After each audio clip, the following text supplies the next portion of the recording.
Hello చారుగేశా, ఎక్కడున్నారు దివ్యమ్మా? ఏ నేను మిమ్మల్ని అర్జెంట్గా కలవాలి.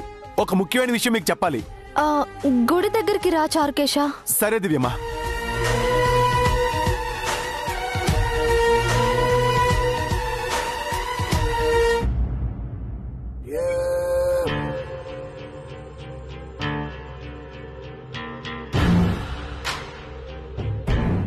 ఇప్పుడు ఏం జరుగుతుందా అని టెన్షన్ గా ఉంది మేడం. టెన్షన్ ఎందుకు నాగభూషణం?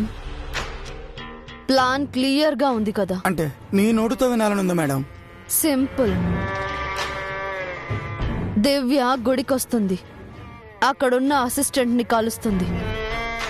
వాడు ఫేక్ ఫొటోస్ ని చూపిస్తే వాళ్లే వారసులని దివ్య నమ్మేస్తుంది. ఆర్టిస్ట్ వేసింది ఆ స్కెచ్లే అని చెప్తాడు. దివ్య నమ్మేస్తుంది. వాళ్ళెక్కడుంటారో ఆ ప్లేస్ కూడా అసిస్టెంట్ చెప్తాడు. దివ్య పరుగున అక్కడికి వెళుతుంది. ఆల్రెడీ మనం అరేంజ్ చేసిన ఫేక్ అన్నా చెల్లెళ్ళు అక్కడుంటారు. దివ్య వాళ్ళని కలుస్తుంది. శాపం గురించి, యాగం గురించి చెబుతుంది. వాళ్ళతో యాగం చేపిస్తుంది. కానీ శాపం ఆగదు, దివ్యని చంపేస్తుంది. ఇదే జరుగుతుంది. Super madam. జరగబోయేది కళ్ళకు కట్టినట్టు సినిమా చూపించినట్టు చెప్పారు. ప్లాన్ అంటే ఇలా ఉండాలి. ఈ నిత్య ఏం చేసినా ఇలాగే ఉంటుంది నాగభూషణం. ఈ ప్లాన్ కి ఎదురే లేదు. ఈ ప్లాన్ కి అడ్డు లేదు. ఈ ప్లాన్ ఫెయిల్ అవ్వదు. తల్లి చస్తుందన్న భయంతో అసిస్టెంట్ అబద్ధం చెప్తాడు. అంతా నేను చెప్పినట్టే జరుగుతుంది. ఆఖరికి ఆ దేవుడు కూడా జరగబోయేది ఆపలేడు.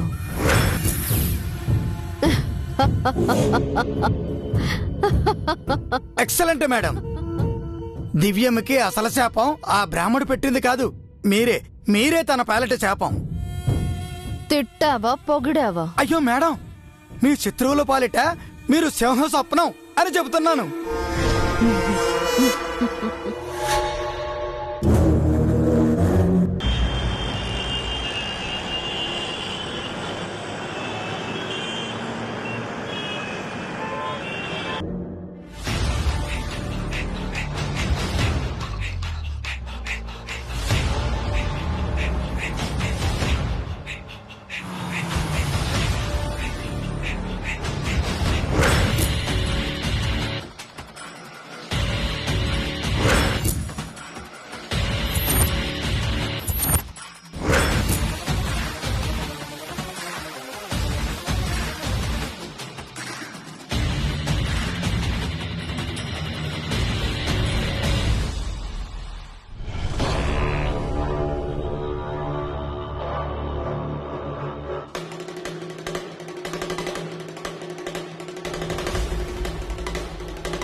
చెప్పరా, దివ్యం వచ్చిందా?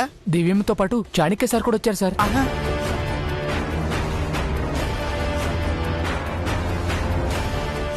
మేడం, చాణక్య సార్ కూడా గుడికొచ్చాడంట.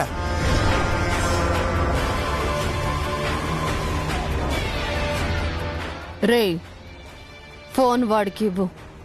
మేడం మాట్లాడతారంట. మేడం, అక్కడికి చాణక్య వచ్చాడంట కదా. వాడి ముందు ఏవైనా ఎక్స్ట్రాలు చేశావో మీ అమ్మ ప్రాణం పోతుంది. లేదు మేడం, నేనేం చెప్పను మేడం. మీరు చెప్పిందే చెప్తాను మేడం. ఫోన్ వాడికివ్వు. మేడం. వాణ్ణి కేర్ఫుల్ గా అబ్జర్వ్ చేయి. ఏ మాత్రం డౌట్ వచ్చినా నాకు కాల్ చేయి. డెఫినెట్ గా మేడం. ఏయ్, ఏవైనా వెధవేషాలు వేసావో ఇక్కడ నువ్వు, అక్కడ మీ అమ్మ ఇద్దరూ చస్తారు. అలా ఏం చేయను. ఎలాగైనా మేడంకి ఈ నిజం చెప్పాలి. సార్ రుణం తీర్చుకోవాలి. అతను ఎక్కడున్నాడో ఏంటో ఈయనకి తెలియకుండా కలవాలి. స్కెచ్లు తీసుకోవాలి. ఏవండి, మీరు వెళ్తూ ఉండండి, నేను పూజ సామాగ్రి తీసుకొస్తాను. అలాగే.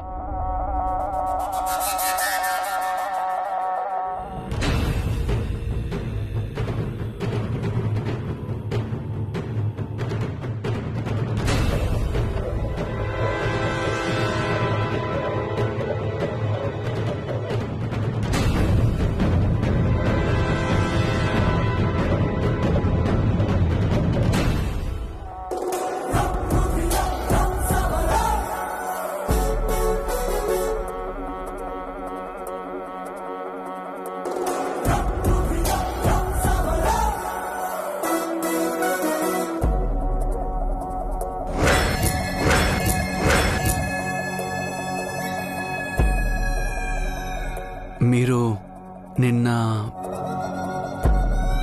మీరే కదా అది సార్, మిమ్మల్ని రౌడీలు తరిమారు, కారులో తీసుకెళ్లారు?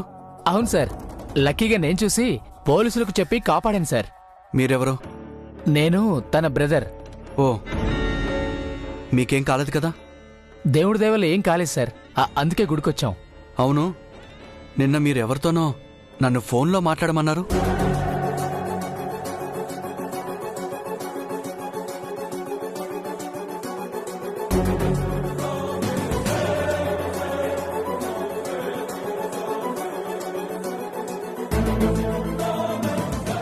ఎవరితో మాట్లాడించాలనుకున్నారు? అది నాతోనే సార్, నాతోనే. మీరు సేవ్ చేశారు కదా, థ్యాంక్స్ చెప్పడానికి కాల్ చేశాడు. అంతలో అలా అయిపోయింది. సార్కి చెప్పరా? అంతే సార్. ఇప్పుడు ప్రాబ్లం ఏం లేదు కదా?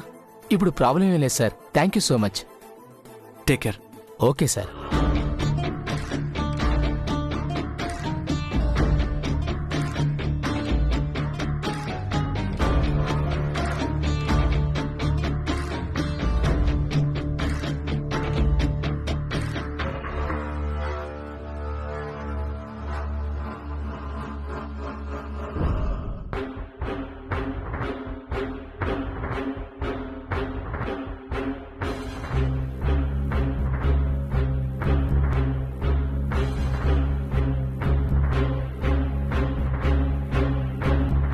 మీరిక్కడున్నారా? మీకోసమే వెతుకుతున్నాను. మేము మీకోసమే వెయిట్ చేస్తున్నాం మేడం. ఇతనెవరు? తను మా బ్రదర్ మేడం, నాకు తోడుగా వచ్చాడు. అవును, నిన్న మీకేం కాలేదు కదా? దేవుడి దేవల్ల ఏం కాలేదు మేడం, ఏదో చిన్న చిన్న దెబ్బలు. రేయ్, మేడం గారికి త్వరగా స్కెచ్లు ఇవ్వు. అవునండి, చాలా అర్జెంట్. ఇవ్వండి. ఇవేనా మీ సార్ గీసిన స్కెచ్? ఇవే ఇవే మేడం. ఇవే మేడం.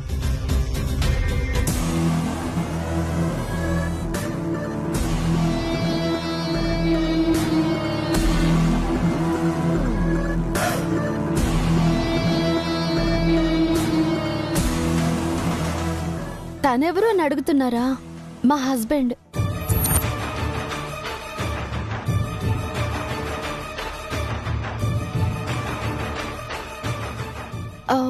ఆయనకి ఈ విషయాలేవి తెలియవు, అందుకే ఆయన్ని ముందు పంపించి నేను ఇటొచ్చాను. అయ్యో, ఎంత పనిచేశారు మేడం. కలిసొచ్చుంటే నిజం తెలిసిపోయేది కదా.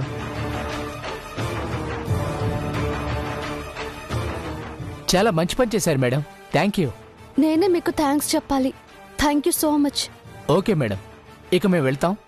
పదరా.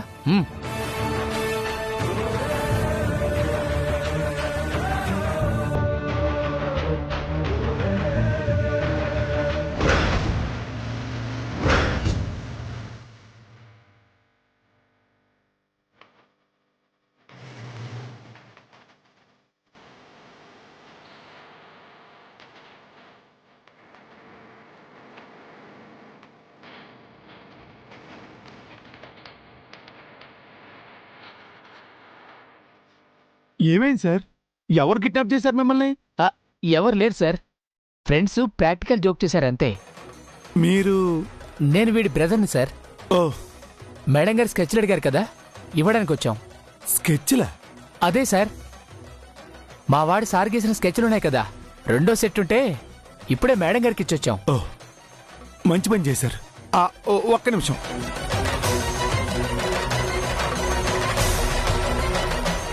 ఆ స్కెచ్లో ఈ స్కెచ్ ఉందా?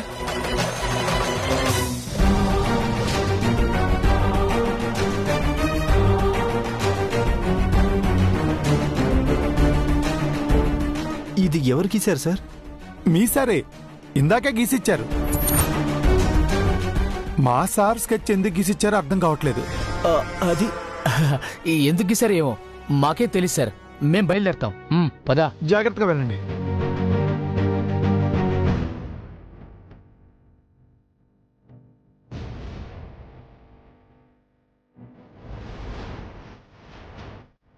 దివ్యమ్మా, ఏంటి చారుకేశా, ఏదో చెప్పాలి అన్నావు?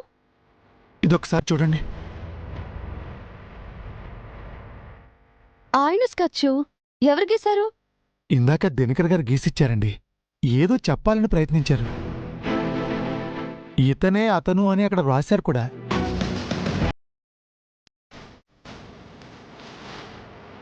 అసలు ఈ స్కెచ్ ఎందుకు గీశారు, అసలు అక్కడ ఎందుకు అలా రాశారో అర్థం కావట్లేదు దివ్యమ్మ.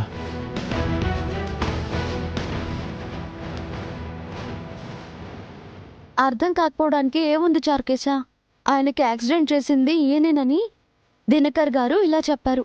అందుకేనా దివ్యమ్మ చాణక్య సార్ను చూడగానే దినకర్ గారు అంత ఎక్సైట్ అయ్యారు? దినకర్ గారి అసిస్టెంట్ ఈ స్కెచెస్ ఇచ్చి వెళ్లారు. దినకర్ గారు గీసిన స్కెచ్లు ఇవే అంట.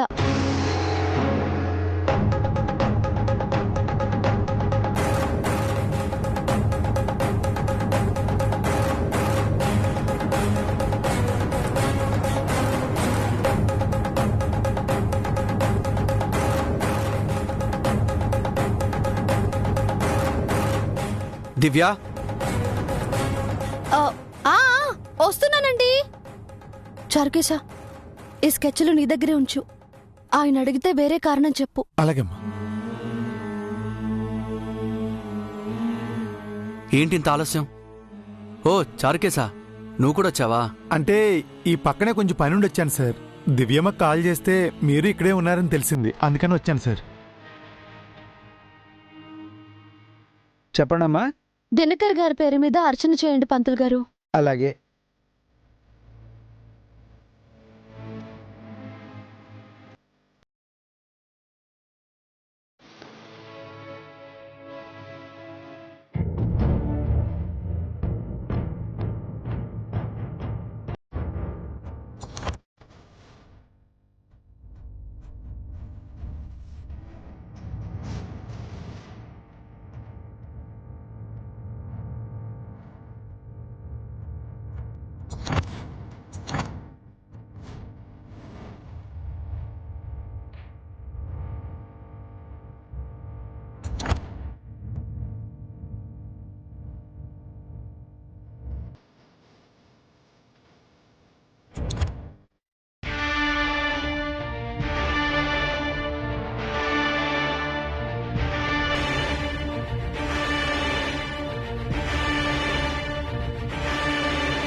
ఇదేంటి నా బొమ్మ?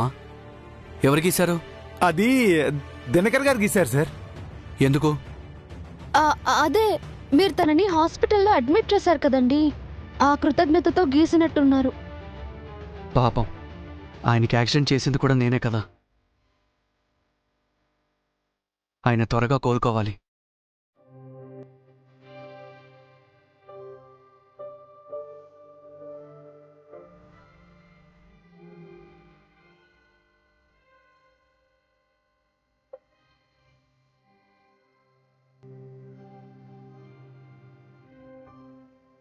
పంతులు గారు, కొంచెం కుంకుమ ఇవ్వండి. అలాగే బాబు.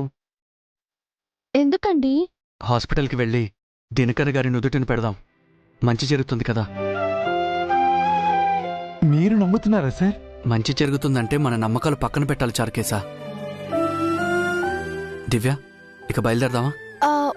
సరే, మీరు హాస్పిటల్కి వెళ్ళండి. నాకు చిన్న పనుంది. నేను చారుకేస చూసుకొని వస్తాం. ఇదిగో బాబు. ఓకే, నేను దినకర్ గారిని కలిసి ఆఫీస్కి వెళ్తాను. ఈవినింగ్ ఇంట్లో కలుద్దాం. సార్, దినకర్ గారిని ఎక్కువ డిస్టర్బ్ చేయకండి.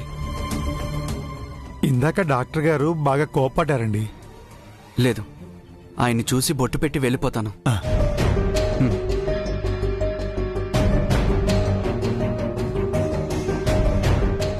ఇప్పుడు వెళ్ళి వెతకాలి. ఎక్కడున్నా వెంటనే పట్టుకోవాలి చారుకేశ. వీళ్ళు సెలబ్రిటీస్ అని చెప్పారు. వీళ్ళని ఎక్కడ చూసినట్లేదు కదా దివ్యమ్మ. అందరూ మనకి తెలియాలని ఎక్కడుంది చారుకేశ? వీళ్ళని ఎలాగైనా పట్టుకోవాలి. నిన్న ఒక ప్లేస్ లో తను చూశానని మనకు ఆ దినకర్ గారు అసిస్టెంట్ కాల్ చేశారు కదా దివ్యమ్మ. అవును.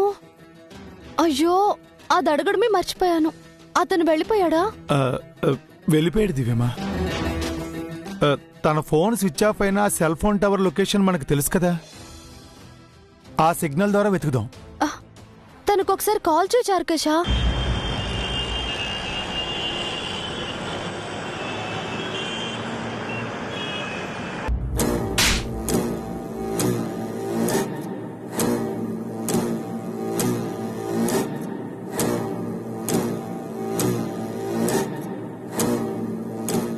ఎందుకు మేడం అని కొట్టారు? ఎందుకురా? ఎందుకు? ఆ స్కెచెస్ లో వాళ్ళు ఎక్కడున్నారో వాడిని చెప్పనివ్వకుండా తీసుకొచ్చేసావు.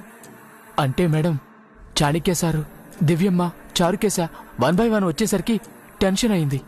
వాళ్ళ ముందు వీడెక్కడ నోరు జారుతాడోనని భయమేసి లాక్కొచ్చాను మేడం. ఇప్పుడు ఆ స్కెచెస్ లో ఉన్న వాళ్ళు ఎక్కడున్నారో తెలియక దివ్య సిటీ అంతా సర్చ్ చేస్తూ టైం వేస్ట్ చేస్తుంది. వీడితో దివ్యమ్మకి కాల్ చేయించి అడ్రస్ చెప్పిద్దామా మేడం? నో. దివ్యకి డౌట్ వస్తుంది. వన్స్ అది డౌట్ పడిందంటే టోటల్ ప్లాన్ రివర్స్ అవుతుంది.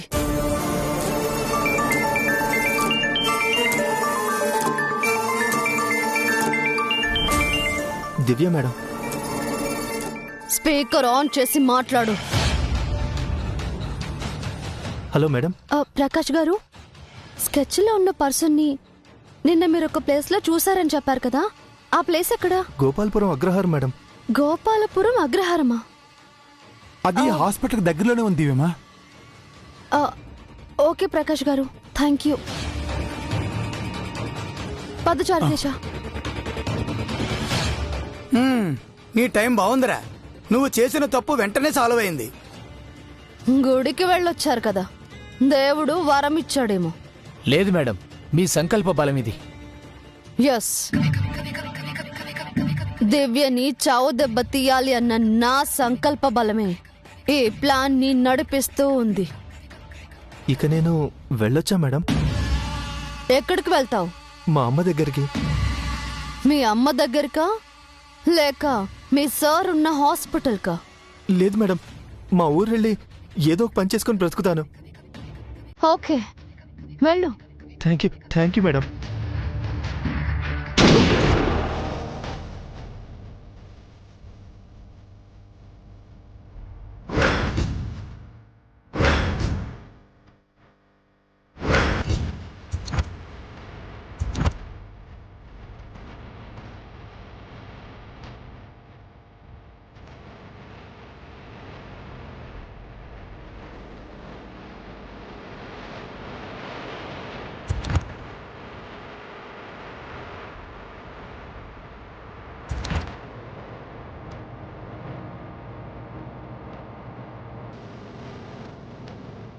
చచ్చిపోయాడు మేడం.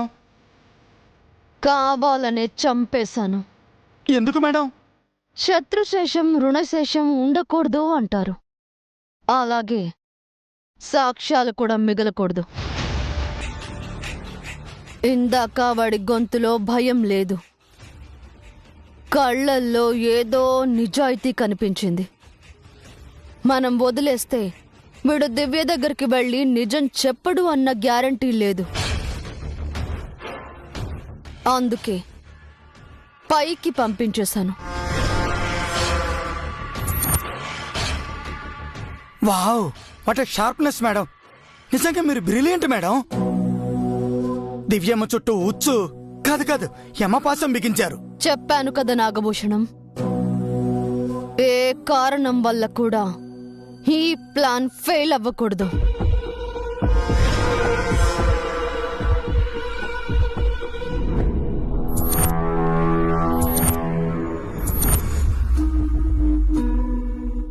ఇంకొక సాక్ష్యం ఉంది.